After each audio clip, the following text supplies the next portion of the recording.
If you ask me, the upcoming week of June 8th to June 12th is going to test our loyalty like never before, guys, because the sheer amount of betrayal, blackmail, and raw terror heading our way is enough to make even the most dedicated soap fan dizzy. Let us start with the ticking time bomb that is the Quartermain household, where the air is practically crackling with unspoken tension and desperate paranoia. If you ask me, Brooklyn is living in a waking nightmare, her eyes darting around every corner as she tries to protect her fragile new marriage to Chase. We all know that Brooklyn is fiercely protective, but her anxiety is reaching a fever pitch because of one major threat: Willow.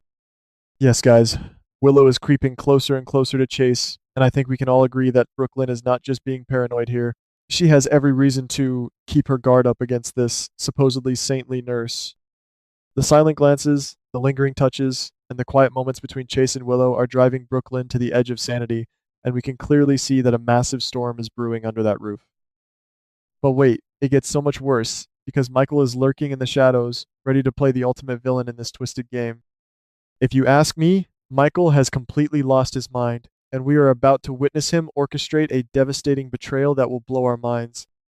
He is not just watching from the sidelines. He is actively planning to push Willow and Chase into a massive trap, a betrayal so monumental that it will shatter multiple families. And how does he plan to do this, you ask? By weaponizing a deep, dark secret that Brooklyn has desperately tried to bury: her direct involvement in the hit and run accident that nearly claimed the life of Jordan. I am absolutely shivering just thinking about the look on Chase's face when he finds out his beloved wife was involved in covering up a crime against Jordan, the former police commissioner. If you ask me, this is top tier soap rot in the best way possible, and we are going to see Michael use this leverage like a surgical scalpel. He wants to destroy Brooklyn's credibility and push Chase right into Willow's waiting arms, creating a chaotic mess that will leave us breathless. Can you imagine the absolute devastation when Chase, the golden boy cop who lives by a strict moral code, realizes his entire marriage is built on a lie of this magnitude? We can already see the cracks forming in his stoic expression, his jaw clenching every time Brooklyn looks at him with those guilty, worried eyes.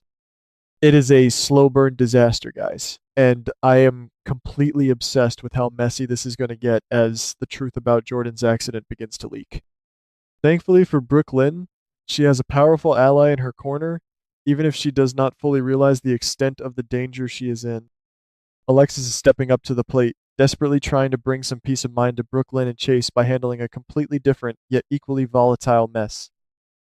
I am talking about the chaotic situation involving Ethan and the paternity confirmation of baby Phoebe.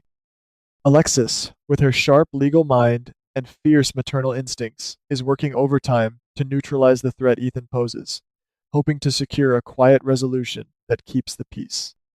But let us be real, guys, when has anything ever been quiet or peaceful in this town? Just when Alexis thinks she has put out the fire, we know there's another arsonist waiting in the wings to pour gasoline on the embers. Enter Ava, the ultimate wild card and a woman who feeds on chaos like a vampire feeds on blood. If you ask me, Ava has absolutely no intention of letting Ethan or Alexis walk away from this situation unscathed, and she is fully prepared to stir up a brand new hurricane. Ava is watching, plotting, and waiting for the perfect moment to strike, and we know she has the power to undo all of Alexis's hard work in a single, devastating move. Her cold, calculating eyes are fixed on the vulnerability of everyone involved, and I think we are going to see her use this paternity drama to secure her own leverage. It is a delicious, unhinged game of chess, and Ava is always 3 moves ahead of everyone else, ready to turn Ethan's secrets into her personal weapon. While the high society of Port Charles is busy tearing itself apart, the legal system is preparing to crush another fan-favorite family. Curtis is facing the absolute fight of his life, and the news is not good, guys. Instead of securing a clean plea bargain that would keep him out of prison, Curtis is looking at a brutal, high-stakes trial that could ruin everything he has fought so hard to build. We can see the sheer exhaustion etched into his face, the weight of the world resting on his shoulders as he prepares to step into that courtroom. This is a nightmare scenario for the Ashford family, and the pressure is trickling down to the younger generation in a major way. Trina is bearing the brunt of this family crisis, and my heart is honestly breaking for her. She is supposed to be preparing for her highly anticipated art show, a major milestone that should be a celebration of her incredible talent and hard work. Instead, Trina is drowning in anxiety over Curtis's impending trial, her mind consumed by the terrifying possibility of losing her father figure to a prison cell. We can see her hands trembling as she tries to paint the vibrant colors on her canvas, reflecting the chaotic storm of emotions inside her soul. If you ask me, this art show is on the verge of becoming an absolute disaster because Trina simply cannot focus when her family is on the brink of collapse. But amidst all this heavy, dark drama, we do get a few precious moments of light, even if they are fleeting. Um, Gio is finding solace in the company of Emma, opening his heart and sharing his deepest worries with her. We can feel the genuine warmth and tender connection between these two as they sit together, whispering in the quiet corners of Port Charles. Gio is carrying a heavy burden, worrying about his family and the chaotic world around him, and Emma is proving to be the perfect, comforting anchor he desperately needs. I love seeing this sweet bond develop, guys, because it gives us a breath of fresh air before we are plunged back into the dark depths of the city's underbelly. And speaking of romance, we cannot ignore the surprisingly sweet sparks flying between Molly and Cody.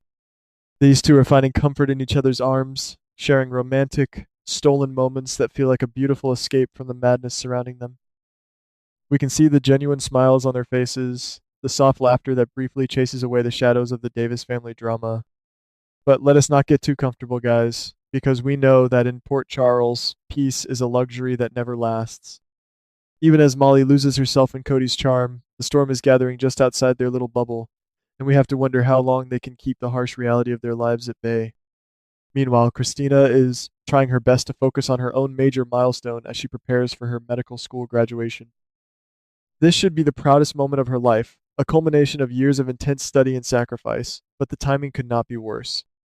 Christina is trying to smile through the tension, but we know she is hyper aware of the dark clouds hanging over her family, especially with her father, Sonny, acting increasingly erratic.